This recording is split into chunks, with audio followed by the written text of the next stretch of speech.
Doctor Arpana Rawat YouTube channel पर आप सभी का एक बार फिर से स्वागत है। आज का यह वीडियो कक्षा 12 के लिए है और आज के इस वीडियो में आप समझेंगे कविता के बहाने और बात सीधी थी पर कविताओं के प्रश्नों के उत्तर। इन कविताओं की रचना की है कुंवर नारायण जी ने। कविता के साथ से पहला प्रश्न है, इस कविता के बहाने बताएं कि सब घर एक कर देने के माने क्या है। इसका उत्तर है, इसका अर्थ है भेदभाव और अंतर को समाप्त करके सभी को एक जैसा समझना। बच्चे खेलते समय धर्म, जाति, संप्रदाय, छोटा बड़ा, अमीर गरीब, अपने पराये आदि का भेद नहीं करते। उसी प्रकार कविता भी शब्दों का खेल है। अतः कवि को कविता रचते समय अपने पराये या किसी वर्ग विशेष का भेद भूलकर लोकहित में कविता लिखनी चाहिए। प्रश्न 2 है, उड़ने और खिलने का कविता से क्या संबंध बनता है। इसका उत्तर है, चिड़िया एक जगह से दूसरी जगह उड़ती है। इसी प्रकार कवि की कविता में कल्पना की उड़ान होती है, इसलिए कविता भी हर जगह पहुंचती है। कवि फूल खिलने की बात करते हैं। जिस प्रकार फूल खिलकर अपनी सुगंध एवं सौंदर्य से लोगों को आनंद प्रदान करता है, उसी प्रकार कविता भी सदैव लोगों को रसपान कराती है। प्रश्न संख्या 3 है, कविता और बच्चे को समानांतर रखने के क्या कारण हो सकते हैं। इसका उत्तर है, कविता और बच्चों की क्रीड़ा का स्थान व्यापक होता है।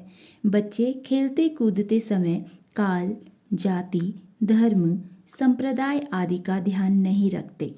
वे प्रत्येक स्थान व प्रत्येक समय में कई तरीके से खेल सकते हैं। उन पर सीमा का बंधन नहीं होता। कविता भी शब्दों का खेल है। शब्दों के इस खेल में जड़, चेतन, अतीत, वर्तमान और भविष्य आदि उपकरण होते हैं। बच्चों के सपने असीम होते हैं। इसी तरह कवि की कल्पना की भी कोई सीमा नहीं होती।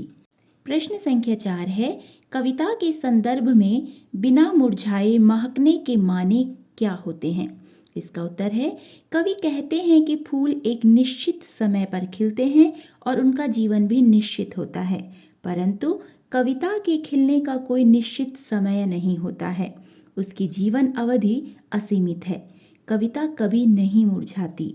कविताओं की सुगंध सदैव फैलती रहती है, अर्थात फूल एक निश्चित समय में मुरझा जाते हैं, परंतु कविता कभी नहीं मुरझाती। कविता कालजयी होती है। प्रश्न संख्या 5 है, भाषा को सहूलियत से बरतने का क्या अभिप्राय है। इसका उत्तर है, इसका अर्थ यह है कि कोई भी रचना करते समय कवि को आडंबरपूर्ण, भारी भरकम, समझ में न आने वाली शब्दावली का प्रयोग नहीं करना चाहिए। अपनी बात को बताने के लिए सरल, सहज व व्यावहारिक भाषा का प्रयोग करना चाहिए ताकि आम लोग कवि की भावना को समझ सकें। प्रश्न संख्या 6 है, बात और भाषा परस्पर जुड़े होते हैं, किंतु कभी कभी भाषा के चक्कर में सीधी बात भी टेढ़ी हो जाती है। कैसे। इसका उत्तर है, बात का अर्थ है भाव। भाषा उसे प्रकट करने का माध्यम है। कभी कभी भाषा के चक्कर में सीधी बात भी टेढ़ी हो जाती है। कवि या लेखक अपनी बात को बताने के लिए अपनी भाषा को अधिक अलंकृत कर देते हैं या शब्दों के चयन में उलझ जाते हैं और अपनी मूल बात को प्रकट ही नहीं कर पाते। श्रोता या पाठक उनके शब्द जाल में उलझ के रह जाते हैं और सीधी बात भी टेढ़ी हो जाती है। संक्षेप में कहें तो वे श्रोता या पाठक को अपनी बात को नहीं समझा पाते हैं। प्रश्न संख्या 7 है, बात के लिए नीचे दी गई विशेषताओं का उचित बिंबों या मुहावरों से मिलान करें। पहला बिंब या मुहावरा है, बात की चूड़ी मर जाना, और इसकी विशेषता है बात का प्रभावहीन हो जाना। दूसरा है, बात की पेंच खोलना, इसकी विशेषता है बात को सहज और स्पष्ट करना। ग है, बात का शरारती बच्चे की तरह खेलना, इसकी विशेषता है बात का पकड़ में न आना। घ है पेंच को कील की तरह ठोंक देना। इसकी विशेषता है बात में कसावट का न होना। ग है बात का बन जाना। इसकी विशेषता है कथ्य और भाषा का सही सामंजस्य बनना। कविता के आसपास से पहला प्रश्न है, बात से जुड़े कई मुहावरे प्रचलित हैं, कुछ मुहावरों का प्रयोग करते हुए लिखें। इसका उत्तर है, बात से संबंधित कुछ मुहावरे निम्नलिखित हैं। पहला है बातें बनाना। इसका वाक्य है, बातें बनाना कोई उससे सीखे। दूसरा है बात का बतंगड़ बनाना।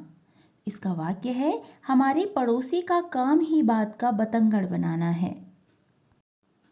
तीसरा मुहावरा है बात का धनी होना।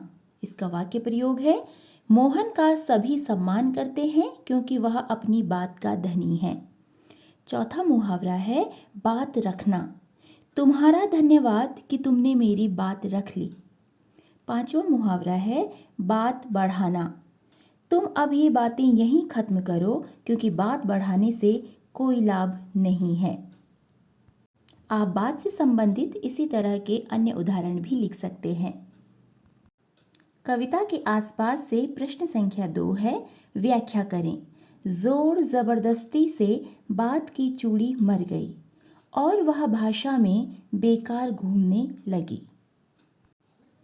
इसका उत्तर है, कवि कहते हैं कि एक बार वह अपने भाव को प्रकट करने के लिए भाषा के चक्कर में ऐसे फंस गए कि अपनी मूल बात को प्रकट ही नहीं कर पाए और भाव की गंभीरता समाप्त हो गई।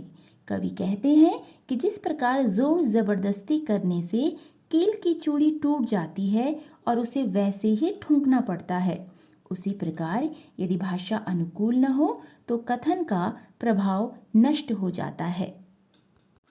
तो ये थे कविता के बहाने और बात सीधी थी पर के प्रश्नों के उत्तर।